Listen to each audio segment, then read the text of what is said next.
நாம் எல்லாருமே பிஸியாக இந்தியா மற்றும் இந்தியாவில் நடந்த குண்டுவெடிப்பு, ரஷ்யா உக்ரைன் போர், இஸ்ரேல் ஹமாஸ் யுத்தம் இதெல்லாம் பற்றி பேசிகிட்டு இருக்கும்போது சைலண்டாக 2 யுத்தங்கள் உருவாகிறத நம்மளால் பார்க்க முடியுது.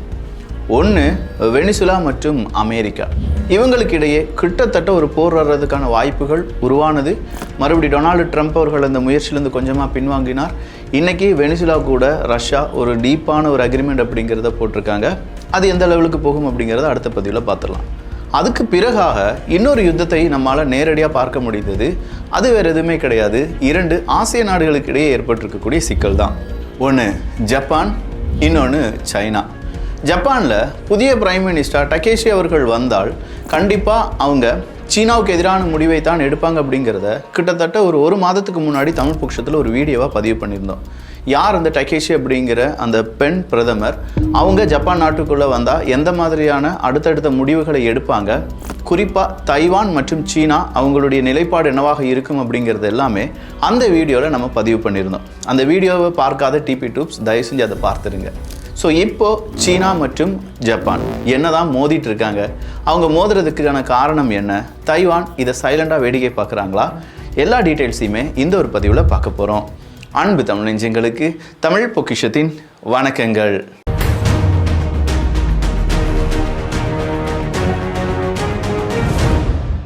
கிட்ஸ் பெஸ்டி சார்பாக 1 kilo soft toys, imported soft toys, ஒரு 4, 5, 6 சில நபர்களுக்கு 8 சாஃப்ட் டாய்ஸ் வரை கிடைக்கும். இந்த 1 கிலோ சாஃப்ட் டாய்ஸ் அப்படிங்கிறது வெறும் 799 ரூபாய் கொடுத்துட்டு இருந்தோம். ஸ்டாக் அவுட் ஆச்சு. இப்போ மறுபடியும் ரீஸ்டாக் பண்ணியிருக்கோம். 1 kg சாஃப்ட் டாய்ஸ், எல்லாமே இம்போர்ட்டட் சாஃப்ட் டாய்ஸ், வெளியிலிருந்து அப்படியே கொண்டு வரப்பட்டது. அது எல்லாம் உங்களுக்கு வேணும்னா கீழே லிங்க் இருக்குது, வேணுங்கிறவங்க வாங்கிக்கோங்க. சரி, ஜப்பானுக்கும் சீனாவுக்கும் என்ன சிக்கல்? நவம்பர் 7ஆம் தேதி 2025 இந்த டகேஷி அப்படிங்கிற ஜப்பானுடைய பிரைம் மினிஸ்டர் ஒரு வார்த்தையை உதிர்க்கிறார்கள். அந்த வார்த்தையை பொறுத்த வரைக்கும், ஒருவேளை தைவானுக்கு எதிராக ஏதாவது ஒரு நாடு அவங்களுடைய மிலிட்ரி ஃபோர்ஸை பயன்படுத்துகிறார்கள் என்றால் எங்கள் நாட்டையும் சேர்த்து பாதுகாப்பதற்காக ஒரு கலெக்டிவ் செல்ஃப் டிஃபென்ஸ் நெட்வொர்க் அப்படிங்கிறத நாங்கள் க்ரியேட் பண்ணி வச்சுருக்கோம். இந்த கலெக்டிவ் செல்ஃப் டிஃபென்ஸ் நெட்வொர்க் அப்படிங்கிறது அது ஆக்டிவேட் ஆகி தைவானுக்கு எதிராக எந்த நாடு இருந்தாலும் சரி அந்த நாட்டுக்கு எதிராக ஜப்பான் களம்புகும் அப்படின்னு சொல்கிற ஒரு வார்த்தையை உதிரிக்கிறார்கள். அதுலேயும் குறிப்பாக if an emergency in Taiwan entails battleship and the use of force then that could constitute a situation threatening the survival anyway you slice it அப்படின்னு சொல்லியிருக்காங்க. நீங்கள் ஒருவேளை தைவானை சுற்றி ரொம்ப பெரிய அளவில் கன் பாயிண்ட் டிப்ளமசியை நடத்தினாலும் சரி, இல்லை ஃபோர்ஸாக ரொம்ப பெரிய அளவில் நீ சீனாவுடன் இணைந்து விட வேண்டும் அப்படின்னு சொல்லி ஃபோர்ஸ்ஃபுல்லாக சொன்னாலும் சரி, இது 2மே எங்கள் நாட்டுக்கு பெரிய ஒரு சிக்கலை ஏற்படுத்தும், நாங்கள் அதை ஸ்லைஸ் பண்ணுறதுக்கு தான் ட்ரை பண்ணுவோம் அப்படின்னு சொல்லி முடிச்சிட்டாங்க. ஜப்பான் இப்படி சொன்னோடனே சீனாவினுடைய வைஸ் ஃபாரின் மினிஸ்டர் என்ன தெரியுமா சொல்கிறாங்க? இது மிகப்பெரிய ஒரு தப்பாப்படுது, இதெல்லாம் கேவலமான ஒரு விஷயம், எங்கள் நாட்டுக்கு எதிராக, அதுவும் எங்களுடைய ரீயூனிஃபிகேஷனுக்கு எதிராக எந்த நாடு வந்தாலும் சரி அந்த நாட்டை நாங்கள் அழிப்போம் அப்படிங்கிறத அவங்களுடைய செய்தி ஊடகத்திலிருந்து வெளியிட ஆரம்பிக்கிறாங்க. அது மட்டும் இல்லை, இந்த டகேஷி அப்படிங்கிற ஜப்பானுடைய பிரைம் மினிஸ்டரை ஈவில் விச் அப்படின்னு சொல்லி அங்கே இருக்கக்கூடிய ஊடகங்கள் அவங்களுடைய தலைப்புச் செய்தியாக மாற்றி வெளியிடுகிறார்கள். If anyone dares to interfere with China's unification cause in any form, China will surely strike back hard அப்படின்னு சொல்கிற வார்த்தையும் இப்போது அவங்களுடைய ஃபாரின் மினிஸ்ட்ரி சார்பாக வெளியிடப்பட்டிருக்கிறது. என்னானாலும் சரி திரும்ப நாங்கள் அடிப்போம், செமையாக அடிப்போம் அப்படின்னு சொல்லி இந்த பக்கம் சீனா ஜப்பானுக்கு எதிராக சொல்லியிருக்காங்க. ஜப்பானுடைய டிப்ளமேட்டிக் ரெஸ்பான்ஸ் அப்படின்னு சொல்லும்போது ஏதோ ஒரு மிஸ் அண்டர்ஸ்டாண்டிங் நடந்துட்டு இருக்கு. பட் ஜப்பானும் சீனாவும் மோதிக்கொள்வதற்கான வாய்ப்புகள் நாங்கள் உருவாக்க மாட்டோம், மேக்சிமம் அதை பேசி முடிப்பதற்கான வாய்ப்பை தேடிக்கொண்டிருக்கிறோம் அப்படின்னு சொன்னாலும் டகேஷி அவர்கள் அவங்களுடைய பேச்சிலிருந்து வெளியேறினார்களா, இல்லாட்டி அதுலேருந்து இல்லைப்பா நான் தெரியாமல் சொல்லிட்டேன் அப்படின்னு சொன்னாங்களான்னு கேட்டால் இல்லை. அவங்களுடைய ஸ்டாண்டை பொறுத்த வரைக்கும் தைவான் ஜப்பான் 2ம் ஒரே நாடு தான். 2 பேருக்கும் இடையே பரஸ்பர கம்யூனிகேஷன் மட்டும் இல்லாமல் ஒரு நாட்டை அடித்தால் இன்னொரு நாடு கேட்க வேண்டும் அப்படிங்கிறத நாங்கள் ரொம்ப தெளிவாக இருக்கோம் அப்படிங்கிறத டகேஷி அவர்கள் மறுபடியும் உறுதிப்படுத்திட்டாங்க. அவங்க உறுதிப்படுத்தினதோடு மட்டும் இல்லாமல் ஜப்பானுடைய பிரைம் மினிஸ்டர் டகேஷி அவர்கள் இதை இன்டர்நேஷ்னல் இஷ்யூவாக மாற்றிட்டாங்க. இந்த டகேஷி அவர்கள் ரொம்ப நாலேஜ்டு பர்சன், அபே அவர்களுடைய ஸ்டூடெண்ட், அபே அவர்களுக்கு கீழே வேலை செஞ்சவங்க. அது மட்டும் இல்லாமல் ஜப்பானுடைய எக்கானமியாக இருக்கட்டும், அவங்களுடைய அடுத்த கட்ட ஜியோ பொலிட்டிக்ஸாக இருக்கட்டும், அமெரிக்காவை பாதிப்படைகிறதா இருந்தாலும் சீனாவை எதிர்ப்பதாக இருந்தாலும் அதை பற்றி அவங்க யோசிக்கவே மாட்டாங்க. ஜப்பானுடைய எதிர்காலம் அப்படிங்கிறத பற்றி மட்டும்தான் யோசிப்பாங்க அப்படிங்கிறது அவங்களுடைய ப்ரீவியஸ் செய்த சில வேலைகளை வைத்தே நம்ம சொல்லியிருந்தோம். அப்படிப்பட்ட டகேஷி அவர்கள் இப்போ இன்னொரு வார்த்தையும் சொல்லியிருக்காங்க, Peace and stability in the Taiwan Strait are important not only for Japan's security but also for the stability of the international community அப்படிங்கிறது தான்.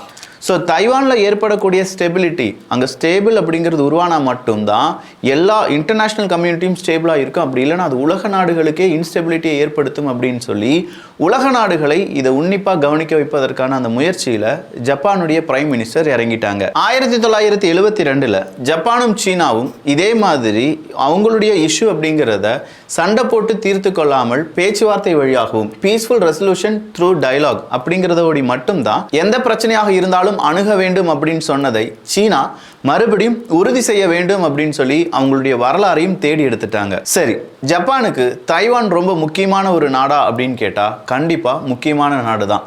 சொல்லப்போனால் வித்தவுட் தைவான் சீனாவினுடைய சப்மரைன்ஸ் அவங்களுடைய ஷிப் நேரடியாக தென்சீன கடலுக்குள் நுழைந்து விடும். நேரடியாக தென்சீன கடலுக்குள் நுழைந்து விடும் அப்படின்னு சொல்லும்போது அந்த இடத்துல ஒரு பேரியராக இருக்கிறது யார் அப்படின்னு பார்த்தா தைவான் தான். அப்போ தைவான் ஜப்பானுக்கு முக்கியம். ஜப்பானுக்கு தென்சீன கடல் ரொம்பவே முக்கியம். தென்சீன கடலில் ஜப்பானுக்கும் சீனாவுக்கும் சிக்கல் இருக்கும்போது அதே இடத்துல தைவான் இல்லைன்னா இன்னும் சிக்கல் அதிகமாகும் அப்படிங்கிறத ஜப்பான் உணர்ந்திருக்காங்க. அதனால் ஜப்பானுக்கு தைவான் ரொம்ப முக்கியமான நாடு தான். ஒருவேளை தைவான் சீனா கையில் விழுந்து விட்டது அப்படின்னு வச்சுக்கோங்களேன், ஜப்பானுடைய மிக முக்கியமான ஒரு நண்பன் இருக்கிறான், அவன் தான் அமெரிக்கா. அமெரிக்காவினுடைய ஃபாரின் டைரக்ட் இன்வெஸ்ட்மெண்ட்டாக இருக்கட்டும், அமெரிக்காவினுடைய ஏர்பேஸாக இருக்கட்டும், அமெரிக்காவினுடைய டெப்ட் பாண்ட்ஸாக இருக்கட்டும், இதெல்லாம் கூடுதல் கையில் வச்சுட்டு அமெரிக்காவினுடைய குடுமையை ரொம்ப சைலண்டாக பிடித்து வைத்திருப்பது யார் அப்படின்னு பார்த்தீங்கன்னா இதே ஜப்பான் தான். அப்படிப்பட்ட ஜப்பான் இந்த தைவானை விட்டுவிடக்கூடாது, தைவான் சீனா பக்கம் போய்விடக்கூடாது அப்படின்னு சொல்றதுக்கு இன்னொரு காரணமும் இருக்கு. அமெரிக்காவினுடைய பேசஸ், அது ஜப்பான்லயா இருக்கட்டும், குஹாமா இருக்கட்டும், பிலிப்பைன்ஸா இருக்கட்டும், இன்னும் சில முக்கியமான செயற்கை தீவுகளா இருக்கட்டும், இந்த தீவுகளில் இருக்கக்கூடிய அமெரிக்காவினுடைய பேசஸ் எல்லாமே பாதிக்கும்.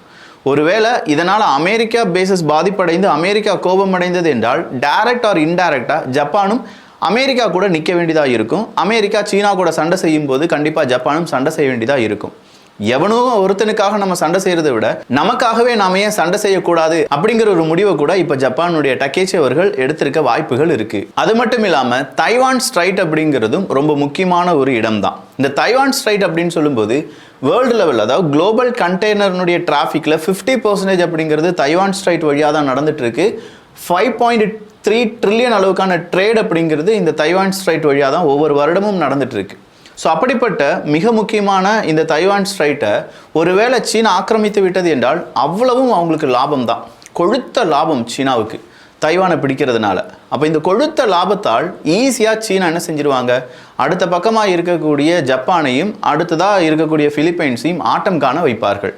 அது தென்சீன கடலில் ஒரு இன்ஸ்டெபிலிட்டி அப்படிங்கிறது ஏற்படும். ஜப்பானுக்கு வாழ்நாள் முழுவதுமாக அது ஒரு நரகமாக இருக்க வாய்ப்புகள் இருக்குது. வேற ஒன்றுமே இல்லைங்க, PLAவினுடைய ஒரு ஜெனரல் ஒரு வார்த்தையை சொல்லியிருந்தார், whoever control Taiwan controls the Western Pacific அப்படிங்கிறது தான். ஸோ தைவானை யார் கண்ட்ரோலில் வச்சுருக்காங்களோ அவங்க வெஸ்டர்ன் பசிபிக்கை அவங்களுடைய கண்ட்ரோலில் வச்சுருக்காங்க, அந்த கடல் பிரதேசத்தை முழுதுமாக அவங்க கண்ட்ரோலில் வச்சுருக்காங்க அப்படிங்கிறத இப்போதும் பொன்மொழியாக பதித்து அதை செவ்வனே செய்து வருகிறது சீனா. அதே வெஸ்டர்ன் பசிபிக்கில் நாங்களும் இருக்கோம், எங்களுக்கும் கண்ட்ரோல் இருக்குது அப்படின்னு சொல்லக்கூடிய ஜப்பான் மீண்டும் ஜியோ பொலிட்டிக்ஸில் எங்களுக்கான இடமாக அதை நாங்கள் பார்க்கிறோம் அப்படின்னு சொல்கிறதுல வியப்பு அப்படிங்கிறது எதுவுமே கிடையாது. செமிகண்டக்டர் டாமினன்ஸ் அப்படிங்கிறத நம்ம எடுத்து பார்த்தோன்னு வச்சுக்கோங்களேன், தைவானை பொறுத்த வரைக்கும் தைவானுடைய TSMC தைவான் செமிகண்டக்டர் அப்படின்னு சொல்லும்போது கிட்டத்தட்ட 60% world advanced chips, 92% most advanced chips, இது எல்லாத்தையுமே உருவாக்குவது யார் அப்படின்னு பார்த்தீங்கன்னா தைவானுடைய TSMC தான். சீனாவினுடைய ஹுவாவே இருக்கட்டும், ஜியோமியா இருக்கட்டும், அவங்க எல்லாமே இதை நம்பி தான் இருக்காங்க. பட் சீனா இப்போ அவங்களுடைய செமிகண்டக்டர் டிவைசஸ் சிப்ஸ் அப்படிங்கிறதெல்லாம் ப்ரொடியூஸ் பண்ண ஆரம்பித்தாலுமே தைவானை நம்பியும் சீனா இருக்கிறது. அப்படிப்பட்ட சீனாவுக்கு இந்த செமிகண்டக்டர்ஸ்னுடைய கடலாக இல்லாட்டி சொர்க்க பூமியாக இருக்கக்கூடிய தைவான் கையில் சிக்கிருச்சுன்னா இது கூட காம்படிட் பண்ணக்கூடிய ஜப்பானுடைய நிலைமையை கொஞ்சம் யோசிச்சு பாருங்க. கண்டிப்பாக ஜப்பான் பெரிய அளவில் ஸ்ட்ரகிள் பண்ணுவாங்க.